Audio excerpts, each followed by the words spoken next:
요한복음 20장 1절에서부터 18절입니다.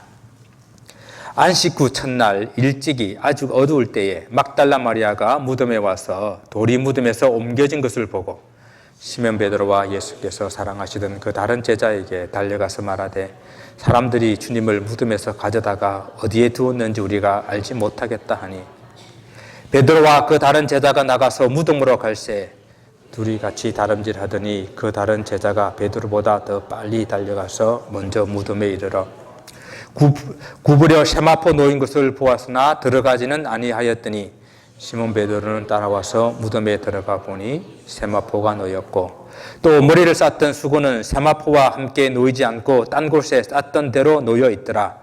그때야 무덤에 먼저 갔던 그 제자도 들어가 보고 믿더라. 그들은 성경에 그가 죽은 자 가운데서 다시 살아나야 하리라 하신 말씀을 아직 알지 못하더라. 이에 두 제자가 자기들의 집으로 돌아가니라. 마리아는 무덤 밖에 서서 울고 있더니 울면서 구부려 무덤 안을 들여다보니 흰옷 입은 두 천사가 예수의 시체 누웠던 곳에 하나는 머리편에 하나는 발편에 앉았더라. 천사들이 이르되 여자여 어찌하여 우느냐 이르되 사람들이 네 주님을 옮겨다가 어디 두었는지 내가 알지 못함이니이다. 이 말을 하고 뒤로 돌이켜 예수께서 서 계신 것을 보았으나 예수인 줄 알지 못하더라. 예수께서 이르시되 여자여 어찌하여 울며 누구를 찾느냐 하시니 마리아는 그가 동산직인 줄 알고 이르되 주여 당신이 옮겼거든 어디 두었는지 내게 이르소서 그리하면 내가 가져가리이다. 예수께서 마리아야 하시거늘 마리아가 돌이켜 히브리 말로 라오비니 하니 이는 선생님이라 말이라. 예수께서 이르시되 나를 붙들지 말라. 내가 아직 아버지께로 올라가지 아니하였노라. 너는 내 형제들에게 가서 이르되 내가 내 아버지 곧 너희 아버지 내 하나님 곧 너희 하나님께로 올라간다 하라 하시니 막달라 마리아가 가서 제자들에게 내가 주를 보았다 하고 또 주께서 자기에게 이렇게 말씀하셨다 이러니라. 아멘. 부활절 날이지만은 그래도 우리가 부활절 말씀 지난주 왕의 장례식에 이어서 주님의 부활의 말씀을 살펴보기를 원합니다. 유대 종교 지도자들은 그들의 소원대로 예수님을 십자가에 못 박아 죽였습니다. 예수께서 십자가에서 완전히 운명하신 것을 확인하고 난 다음에 또 로마 군인도 창으로 옆구리를 찔러서 그 몸에서 물과 피를 다 쏟게 함으로써 완전하게 예수님께서 돌아가셨다는 것을 확인한 후에 이제 장례식을 치렀습니다. 예수님을 십자가에서 못 박아 죽인 그 해, 그 6월절, 그 6월절은 안식일과 6월절이 같이 겹쳐서 큰 6월절이다, 큰 안식일이다 이렇게 말했는데 그날에 예수님을 죽인 유대인들은 얼마나 즐거운 6월절을 보냈을까 한번 생각을 해봅니다. 이 종교 지도자들은요, 자기들의 그 몸이 이방인의 집에 들어가가지고 부정해지는 것을 이렇게 피하기 위해서 예수님을 빌라도 법정까지 끌고 갔는데 빌라도 법정에 들어가지 않고 밖에 서서 빌라도에게 고발하는 그런 모습을 보았잖아요. 자기들은 6월절 지키겠다고, 그 6월절 날 음식 먹고 즐겁게 놀겠다고 부정해지지 않기 위해서 그런 모습들을 가지고 있었습니다. 유대인들이 자기들이 행하던 거짓말과 그리고 불법, 그것은 죄가 되지 않고 또 죄 없으신 주님을 죽이려고 하는 그러한 모습들은 죄가 되지 않는 줄로 생각하는 것입니다. 자기들이 만들어 놓은 또 장로들이 만들어 놓은 그런 유전들만 지키면은 그들은 거룩하게 살아갈 수 있다고 생각하는 유대인들의 어리석은 그런 모습들이라고 우리를 생각할 수 있겠습니다. 그런 어리석은 모습을 가지고 그 6월절 때 예수님을 십자가에 못 박고 자기들은 부정타지 않았다, 부정한 일을 하지 않았다 하며 즐기며 먹고 마셨을 것입니다. 그러나 또 한편 정말 사랑하는 스승이요 사랑하는 우리 주님을 잃어버린 제자들은 그 6월절 때 얼마나 큰 절망감 가운데서 그 시간들을 보냈을까 생각해 봅니다. 3년 동안 주님과 함께 먹고 마시고 하나님 나라에 함께 하나님 나라를 꿈꾸며 함께 지냈던 그런 제자들 아니었습니까? 이제 주님 없는 긴 밤을 보내고 또 그렇게 주님 없는 큰 안식일을 보냈습니다.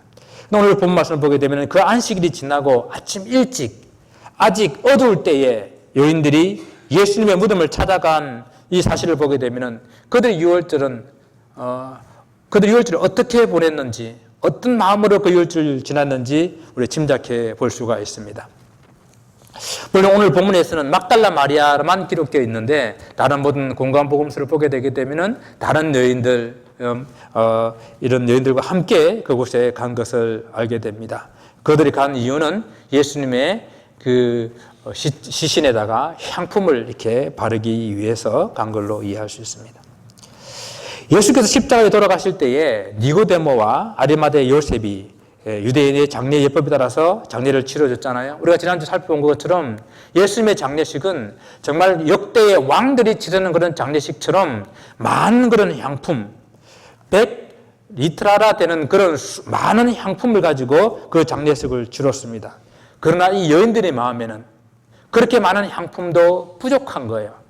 더 새벽에 일찍 가서 내가 예수님께 그 시신에다가 향품을 바르기 위해서 여인들은 찾아갔습니다.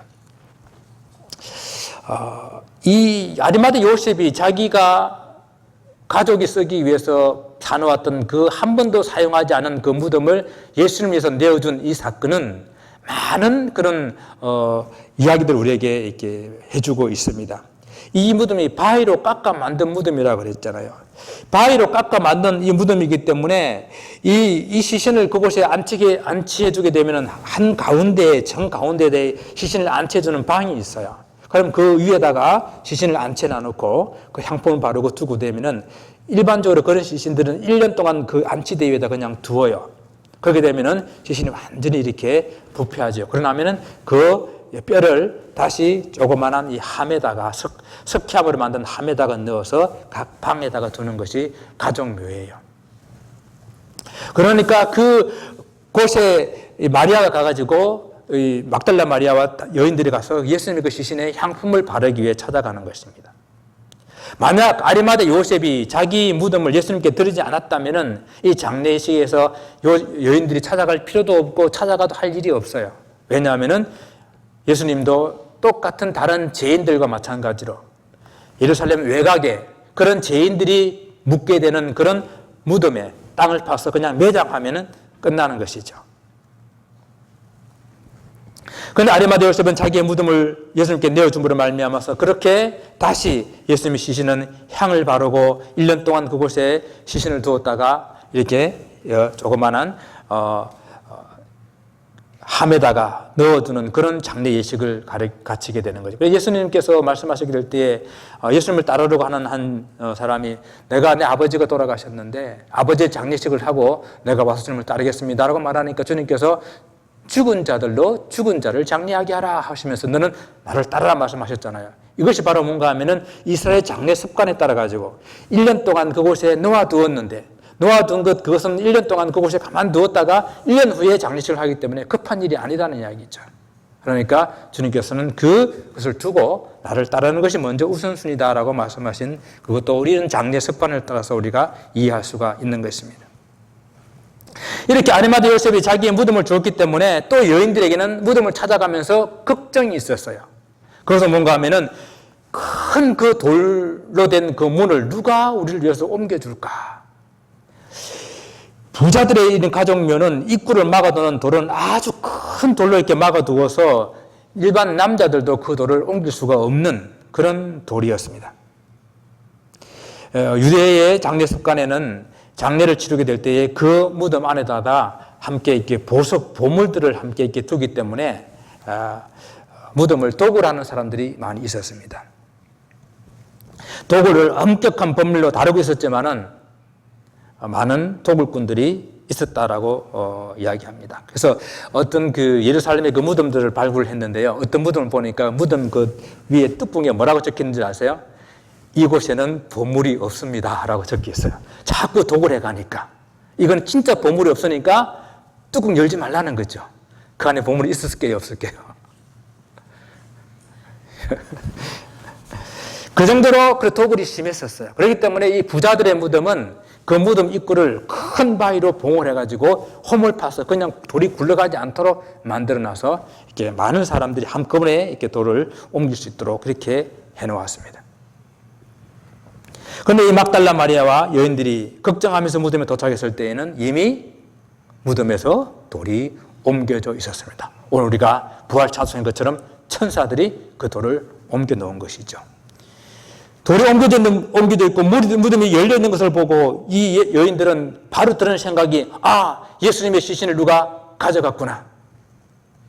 그렇게 생각하고 이 막달라 마리아는 예수님의 제자들에게 달려가서 그 사실을 알렸습니다.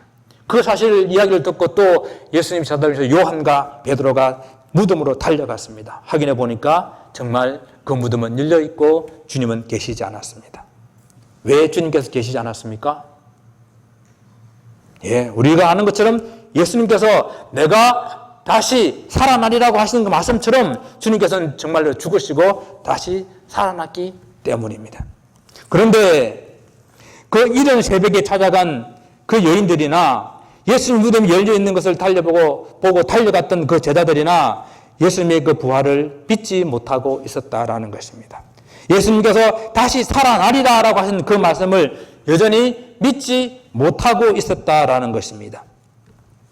예수님의 부활은 이미 성경에 예언된 그런 말씀이고 주님께서도 살아계실 때에 내가 많은 사람 인자가 고난을 받고 죽고 난 다음에 다시 살아나야 되리라 라고 분명하게 말씀을 하셨음에도 불구하고 그 말씀을 귀 기울여 듣지 않았던 것입니다. 그러나 이러한 부활이라는 이 주제 자체가 그렇게 쉽게 사람들이 받아들일 수 있는 문제는 사실은 아니잖아요.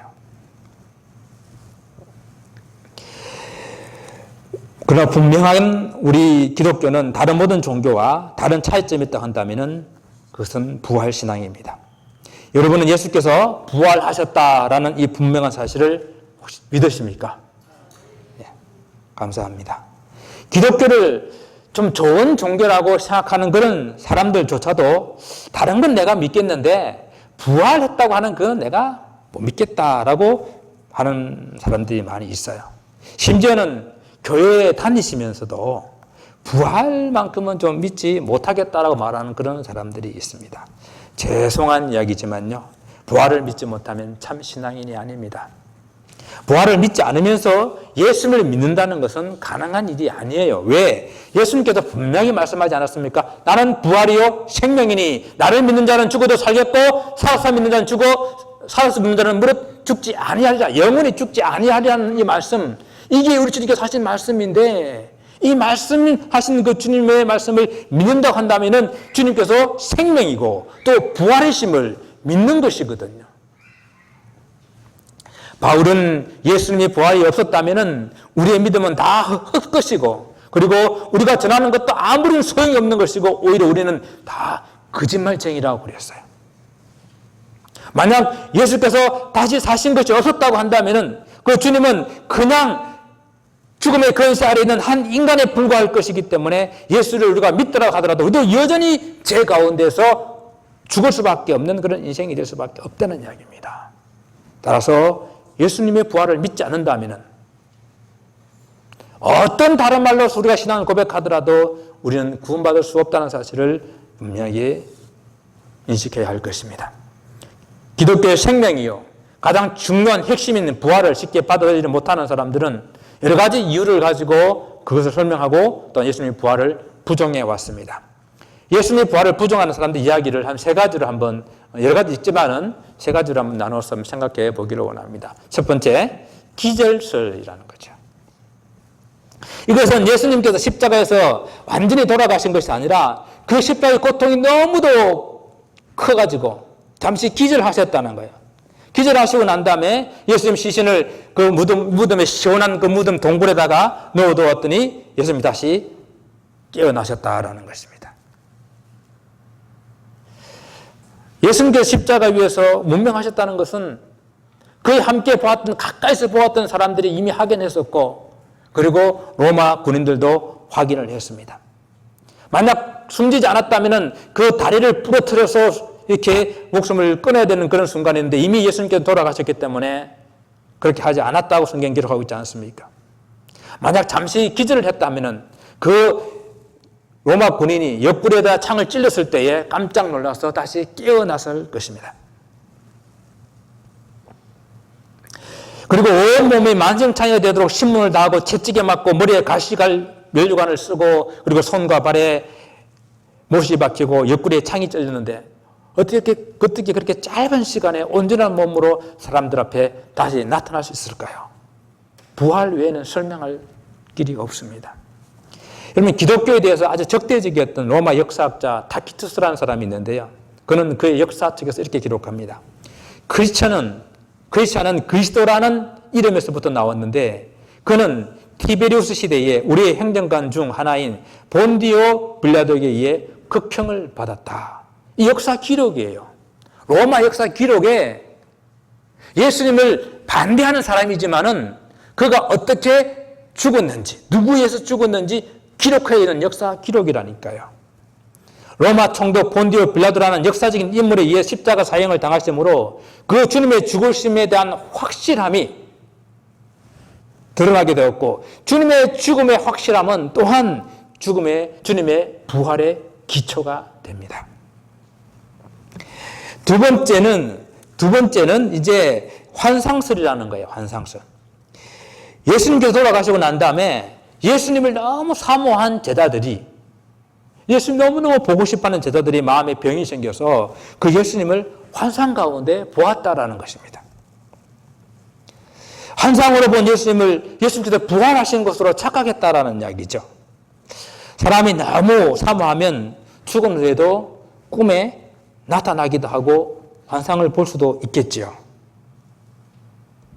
그런데 환상이라고 하는 것은 지극히 개인적인 거예요. 심리학자가 말하기를 이런 환상은 일어날 수는 있지만 그것은 개인한테 일어날 수 있는 일들이라는 것입니다. 여러분, 성경에는 이런 그럼 환상이라 하면 어떻게 일어났습니까?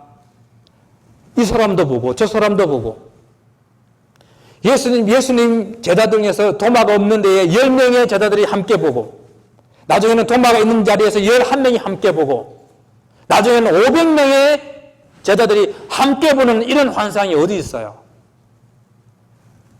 그런 환상은 없다라고 심리학자가 단언하고 있습니다. 세 번째는 도적설이에요. 예수님의 제자들이 예수님의 시신을 무덤에서 훔쳐서 옮겨놓고, 그리고 예수님이 부활했다고 거짓 소문을 퍼뜨렸다는 것입니다. 여러분, 예수님의 제자들 아시잖아요. 예수님께서 겟세마네 동산에 잡히실 때에 다 도망갔던 제자들, 그 십자가에 지시는 그 예수님을 따라오는 사람은 겨우 지금 요한복음을 기록하고 있는 요한 제자 하나밖에 없었는데, 언제 이들이 다시 용기를 내어서 예수님의 시신을 훔쳐왔겠습니까? 그리고 이런 일이 혹 생길까봐 대제사장들과 바리새인들과 로마 군인들이 보낸 그 군인들이 그 무덤을 철덩같이 지키고 있었는데 어찌 이런 일들이 일어날 수가 있었겠습니까? 이렇게 여러분들은 이러한 가설 중에서 어떤 가설이 그래도 믿을만하다라고 생각하십니까? 사람들이 무슨 일을 주장하게 될 때는요, 그에 대한 합당한 이유가 있고 증명할 만한 자료가 있어야 되는데, 이런 주장들은 합당한 이유도 자료도 가지고 있지를 않습니다. 우리는 오히려 예수님께서 부활하셨다는 그런 증거와 자료들이 넘쳐나고 있다는 이야기입니다. 여러분은 오늘 예수님의 무덤에서 부활하신 확실한 증거는 우리가 예수님의 이 빈 무덤에서 예수님의 그 확실하게 부활의 증거를 찾을 수가 있습니다. 이스라엘에서는 모든 사람들이 죽으면 반드시 그 흔적을 남기게 되어 있어요. 왜 이스라엘은 화장을 하지 않고 반드시 매장을 해야 되는 이스라엘 법에 따라서 땅에 매장을 하든 동굴에 넣어놓든 반드시 그 시신은 남아있게 됩니다. 그 무덤이 돌로 되었든 땅에 매장이 됐든 그 시신이 부패하고 나면은 뼈를 남기게 된다는 이야기죠. 더군다나 오늘 예수님의 시신은 부자 아리마대 요셉의 가족묘에서 돌로 깎아 만든 무덤이기 때문에 시신이 부패하고 나면 그 뼈를 모아서 작은 함에다가 두었겠죠.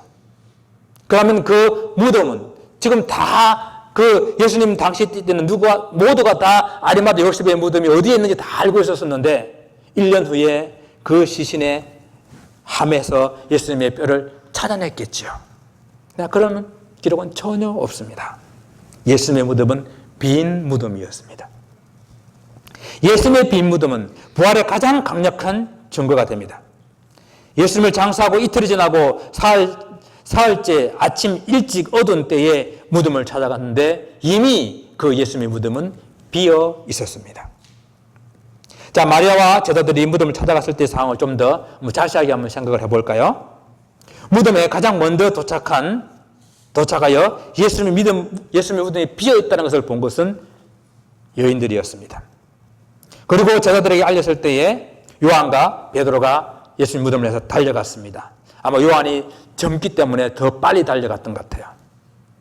그러나 요한은 들어가지 않고 베드로가 올 때까지 기다렸다가 베드로는 오자마자 바로 그 무덤 속에 들어가서 확인하게 됩니다. 이 두 사람이 확인했다는 건 상당히 중요한 거예요. 왜냐하면 이스라엘의 모든 것을 증명하기 위해서는 두 사람 이상의 증인이 있어야 되거든요. 그렇기 때문에 요한은 베드로와 함께 그 무덤 속에 들어가서 예수님의 무덤이 빈 무덤이었다는 것을 확인하게 되는 것입니다. 베드로 요한의 무덤에 들어갔을 때에 세마포가 놓여 있었고 또 머리를 쌌던 수건은 세마포와 같이 따로 떨어져서 딴 곳에 쌌던 대로 놓여 있었다라고 기록합니다. 여러분, 이것이 무슨 의미인지 아세요? 만약 기절했다가 다시 깨어났다고 가정을 한번 해보십시다. 그러면 자기 온몸에 세마포로 둥둥 쌓여 있는데 혼자 일어나가지고 그 세마포를 풀고 세마포를 벗고 이 가능했을까요? 또 그렇게 온몸에 쌓여있는 그런 몸에서 그 바위 문을 열고 어떻게 나갔을까요? 오늘 본문에서 그 머리에 쌌던 수건이 쌌던 그대로 놓여 있더라라는 이 말씀은요, 그 수건을 풀어가지고 잘 접어뒀다는 뜻이 아니라 머리를 쌌던 둥근 모양 그대로 놓여 있더라라는 그런 뜻이에요. 즉 수건은 머리와 턱을 동여맸던 그 상태로 그대로 놓여 있었습니다. 물리적으로 주님의 몸을 쌌던 세마포 수건은 누군가 풀어놓은 것이 아니라 주님의 몸만 신비롭게 그 세마포 속을 빠져나갔다는 이야기예요. 자, 이걸 무엇으로 설명할 수 있겠습니까? 제자들이 예수님의 시신을 훔쳐갔다면 지금 밖에 로마 군인들이 지키고 있는데 세마포를 벗겨가지고 다시 예수님의 머리처럼 동그랗게 싸서 그저 두고 나갔을까요? 세마포를 싼 그 채로 들고 갔을 것입니다. 그렇지 않겠어요? 훔쳐갔다면. 예수님의 세마포만 남아있는 이 빈 무덤은 예수께서 부활했다는 그 설명 외에는 다른 어떠한 것들로도 설명할 수가 없습니다. 이를 목격한 두 사람, 요한과 베드로가 이를 우리에게 증명해 주고 있습니다. 그리고 두 번째 예수님이 부활했다는 그런 분명한 증거는요, 제자들이 어쩌면 이렇게 갑작스럽게 변화할 수 있었냐 하는 것입니다. 예수님 부활 이후에 가장 큰 변화는 바로 이 제자들입니다. 예수께서 잡히실 때 도망가고 부인하고 그러한 제자들이 지금 예수께서 십자가에 돌아가시자 절망하고 숨어있던 그런 제자들이 갑자기 변했어요.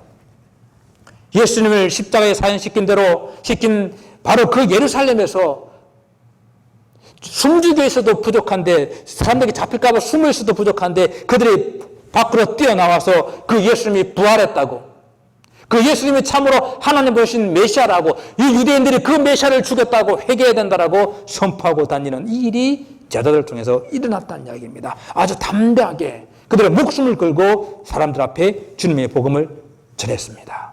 여러분, 만약에 제자들이 밤에 그 시신을 훔치는 데 성공했다고 가정해 보십시다. 예수님 시신을 훔쳐서 다른 곳에 몰래 매장하고 난 다음에 그 예수님이 부활했다고 거짓된 주장을 하기로 서로 의논을 했다고 한다면 그런 거짓된 주장, 거짓말, 그것을 위해서 자기들이 온 생을 바칠 수가 있을까요? 그들은 그 말을 전파하기 위해서 때로는 매를 맞고 때로는 쫓겨나고 때로는 돌에 맞고 때로는 톱에다 켜서 죽임을 당하고 베드로 같은 것은 십자가에 거꾸로 못 박혀 죽임을 당하는 그러한 일을 자기들이 만드는 거짓말 때문에 그렇게 할 수 있을까요? 여러분 같으면 그렇게 하시겠어요? 그 거짓말 해가지고 자기들이 먼저 큰 이익을 얻는 것도 아니고 큰 부를 얻는 것도 아니고 제자들이 놀라는 이 변화는 예수님의 부활밖에 설명할 길이 없다라는 이야기입니다. 예수께서 부활하신 후 제자들에게 나타나신 것이 약 11번 정도 성경에 기록되어 있는데요. 이 사실을 사도 바울이 우리에게 잘 설명해 주고 있습니다. 게바에게, 이 게바는 베드로입니다.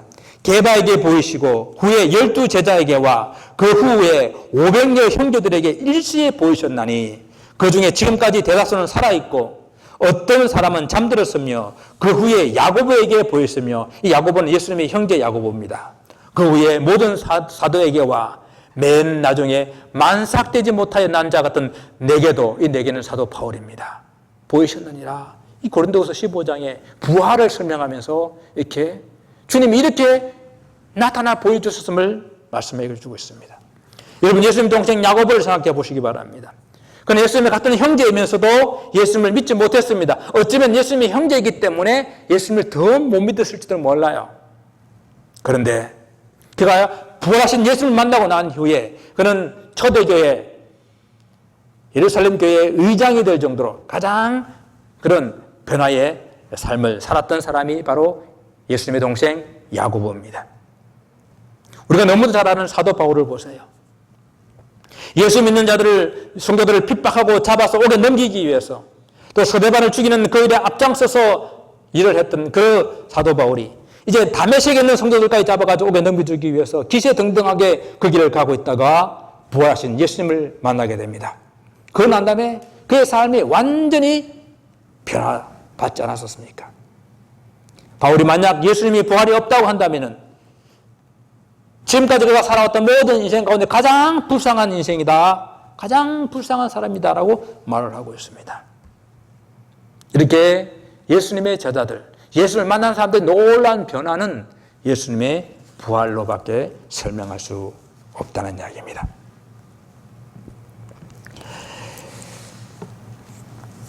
그리고 예수 믿는 성도들이 바로 부활의 증거입니다. 예수께서 부활하신 이후에 바로 살아있는 그런 증거를, 예수님의 부활을 믿고 난 모든 그런 성도들의 삶과 그리고 오늘날까지 그 예수 그리스도를 믿고 있는 저 여러분의 삶들 속에서 예수님께서는 정말로 부활하신 확실한 증거를 우리는 찾을 수가 있습니다. 어떤 사람이 주장한 이론이나 가설들은 사실이 아니라 하면은 그것이 몇 년 사이에, 몇 세기 사이에 그것은 거짓말이라는 것이 탄로나게 되어 있잖아요. 그런데 오늘 예수님의 부활은, 이떤 부활을 경험하고 난 그 사람들이 전파한 것은 오늘 2000년이 지나도록 계속해서 사람들에게 전파되고 또 전파되어 나가고 있다는 이야기죠. 이것은 진리가 아니면은 이렇게 전파될 수가 없는 것입니다. 예수님의 부활을 경험한 제자들이 이제는 안식일에서 주일날 부활하신 그 주님을 기념하는 예배로 모이기 시작했었고, 2000년이 지나도록 그 주님의 부활은 사실로 믿어지고 오늘 주님의 부활을 믿는 모든 성도들이 그 잔악한 로마의 핍박도 이겨내고 그리고 세계의 주의 복음을 전하여서 오늘날 주님의 몸된 교회를 이루고 있는 것입니다. 주님 복음을 전한 허다한 정인들, 구름처럼 둘러싸이는 허다한 정인들로 인해서 오늘날 저와 여러분도 바로 그 예수 그리스도의 부활을 믿고 또 부활을 믿는 신앙으로 살아가고 있는 것입니다. 이것이 바로 더욱 변할 수 없는 그런 예수 그리스도에서 부활하셨다는 확실한 증거가 됩니다.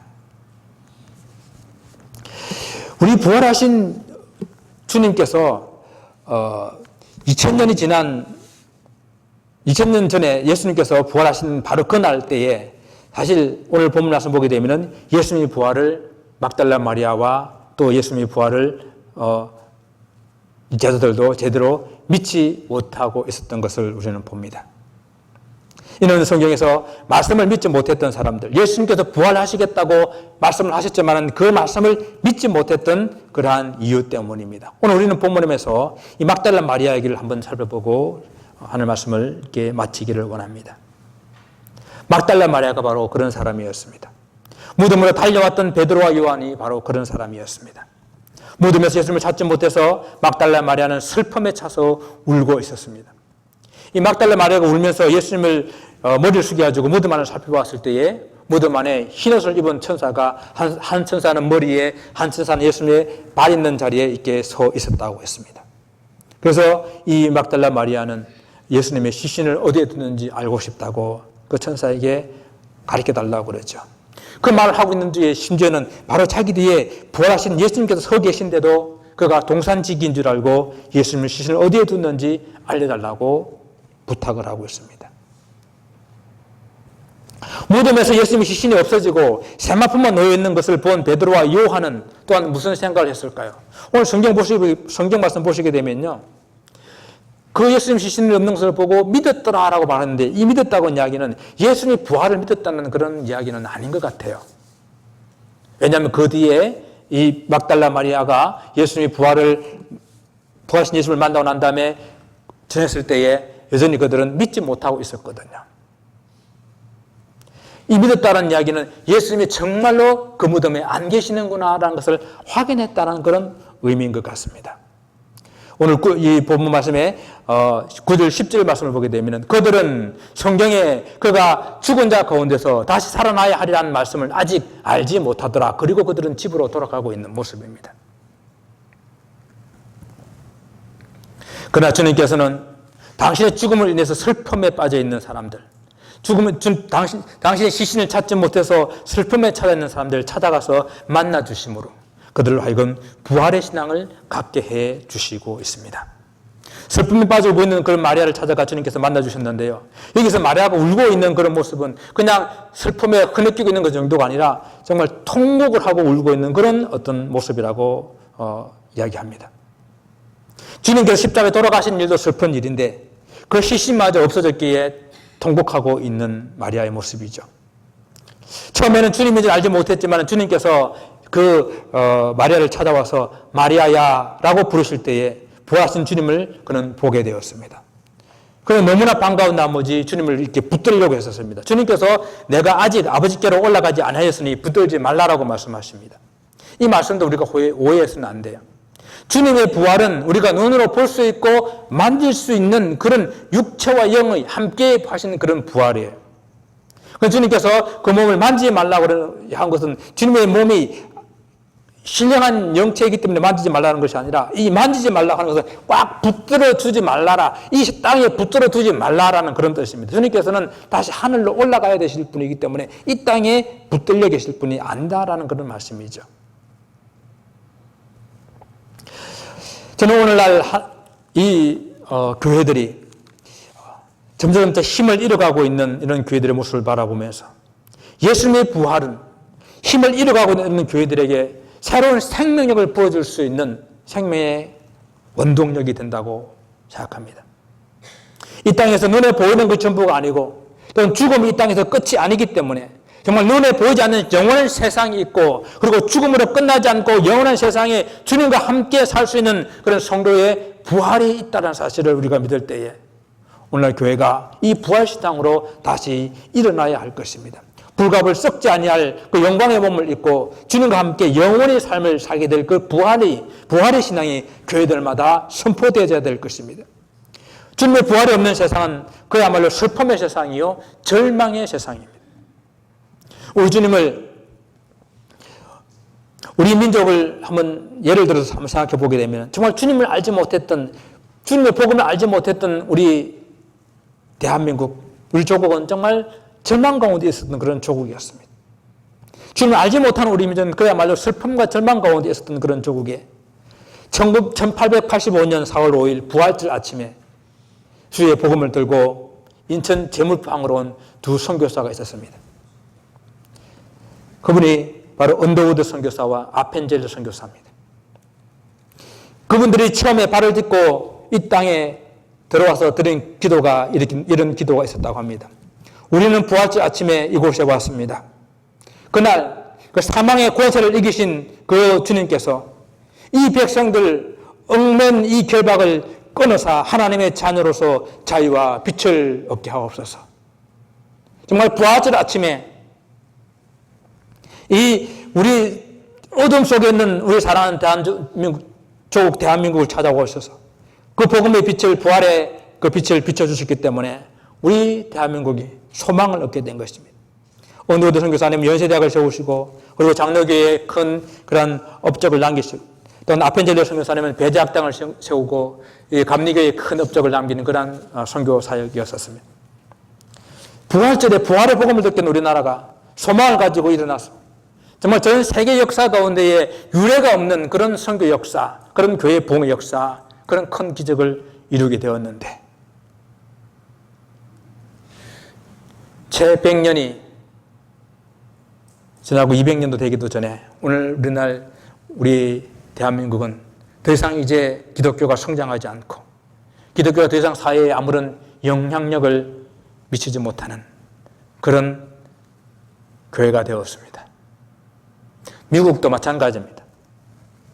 한때는 이 미국이 청교도의 그런 정신으로 세워져서 하나님의 나라를 온 세계에 선포하는 그런 나라로 쓰임을 받았지만 지금은 교회들마다 젊은이들이 없습니다. 대학만 가면은 다 교회도 함께 졸업을 해버립니다. 정말 그 모양은 다 하나님 믿는 사람들 같은데 아무래도 경건의 능력이 없는 그런 나라가 되어버렸습니다. 여러분, 무엇이 이렇게 만들었습니까? 과학적으로 증명되지 않는 것은 다 성경에서 빼버렸어요. 합리적으로 이성으로 납득되지 않는 것은 다 성경에서 다 빼버렸습니다. 그래서 고상한 종교, 다른 종교 더불어 살아가는 그런 종교, 그렇게 만들다 보니까 이 종교는 생명력을 잃어버린 것입니다. 희망이 없던 조국에 부활의 복음으로 소망을 준 것처럼 다시 우리 조국에, 다시 이 청교도의 신앙을 찾아왔던 이 미국 땅에 부활의 복음이 선포되어서 이 땅들의 소망이 있기를 소원합니다. 주님께서 마리아를 만나주신 그것은 죽음의 슬픔에 빠졌지 말고 부활의 믿음을 가지고 부활의 소망을 가지고 살기를 원하셨던 것입니다. 그들을 통해 슬픔에 빠진 제자들에게 주님의 부활을 전하여서 그들도 부활의 기쁨을 가지며 살기를 원하셨던 것입니다. 그래서 주님을 만난 막달라 마리아는 그 부활의 기쁨을 가지고 제자들에게 달려갔던 것입니다. 사랑하는 성도 여러분, 교회는 바로 이 복음 전하기 위해서 존재하는 것입니다. 부활이 없는 복음은 죽은 복음입니다. 우리가 부활의 신앙을 갖고 있다는 것은 너무도 복된 소식이고 기쁜 소식이기 때문에 그냥 나 혼자 그냥 내 마음에만 담아둘 수가 없는 그런 복된 소식입니다. 전하지 않고는 견딜 수 없는 좋은 소식, 그것이 바로 부활의 소식입니다. 먼저 예수께서 부활하신 것을 믿는 성도들이 되시고 그리고 그 부활의 신앙을 이 세상 가운데에 전하는 그런 복된 성도 되시기를 주님의 이름으로 축원을 드립니다. 기도하겠습니다.